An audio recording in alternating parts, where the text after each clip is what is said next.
Ingat Bambang Hendarso Danuri, Kapolri yang jadi mertua Ayu Ting Ting. Begini nasibnya usai pensiun. Masih ingat Jenderal Polisi Bambang Hendarso Danuri, mantan Kapolri dan mertua pedangdut Ayu Ting Ting? Kabar terakhir yang terendus, Bambang Hendarso Danuri kembali terpilih menjadi Ketua Umum Purnawirawan Polri periode tahun 2021 sampai tahun 2026. Purnawirawan Pati Polri Bintang 4 ini ternyata adalah mantan Kapolri di rezim Presiden SBY. Bambang Hendarso Danuri adalah mantan Kepala Kepolisian Negara Republik Indonesia yang menjabat sejak tanggal 1 Oktober tahun 2008 hingga tanggal 22 Oktober tahun 2010. Ayah dari mantan suami Ayu Ting Ting, Enji Baskoro ini merupakan lulusan Akademi Kepolisian tahun 1974 dan meraih gelar sarjana dari Perguruan Tinggi Ilmu Kepolisian (PTIK) dan Sekolah Tinggi Ilmu Ekonomi Jakarta.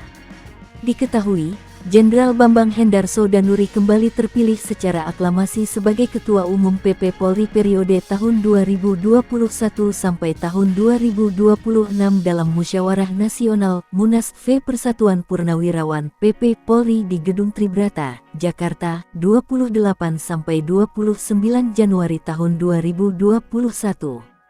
Dilansir dari Tribun News dalam artikel, Bambang Hendarso Danuri kembali terpilih jadi Ketua Umum Purnawirawan Polri.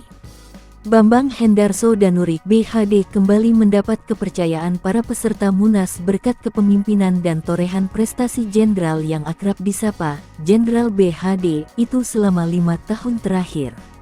Munas VPP Polri dihadiri 19 DPD PP Polri dari 31 perwakilan pengurus daerah, sementara 14 DPD lainnya mengikuti Munas secara virtual. Selain diisi laporan pertanggungjawaban pengurus, Munas juga melakukan pemilihan Ketua Umum periode tahun 2021 sampai tahun 2026.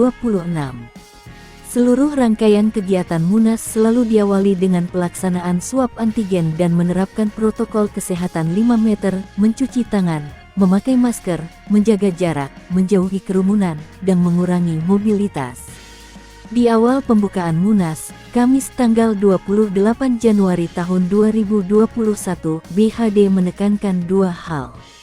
Pertama, Munas harus berjalan lancar, demokratis, dan mematuhi protokol kesehatan. Kedua, seluruh produk Munas harus legitimate dan dapat dioperasionalkan. Sosialisasi sudah dilakukan kepada 31 PP Polri dan pengurus pusat PP Polri, Paguyuban Purnawirawan Polri, Dewan Purnawirawan dan Dewan Pengurus serta Kapolri selaku pembina PP Polri, demikian Bambang Hendarso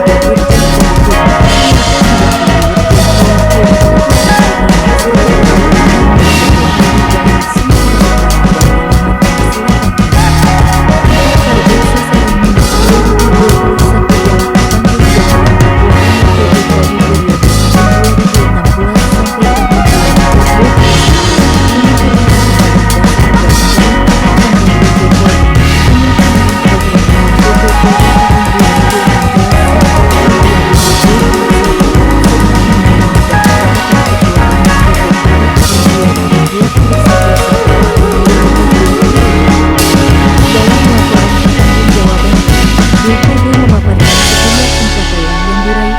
periode tanggal 29 Januari tahun 2016 hingga tanggal 29 Januari tahun 2021 berdasarkan 4 program unggulan yang disampaikannya saat melantik pengurus pusat PP Polri periode tahun 2016 sampai tahun 2019 di Auditorium PTIK. Hai pemirsa Sri Popo TV, jangan lupa komen, like, dan subscribe serta tonton terus berita-berita terupdate lainnya ya.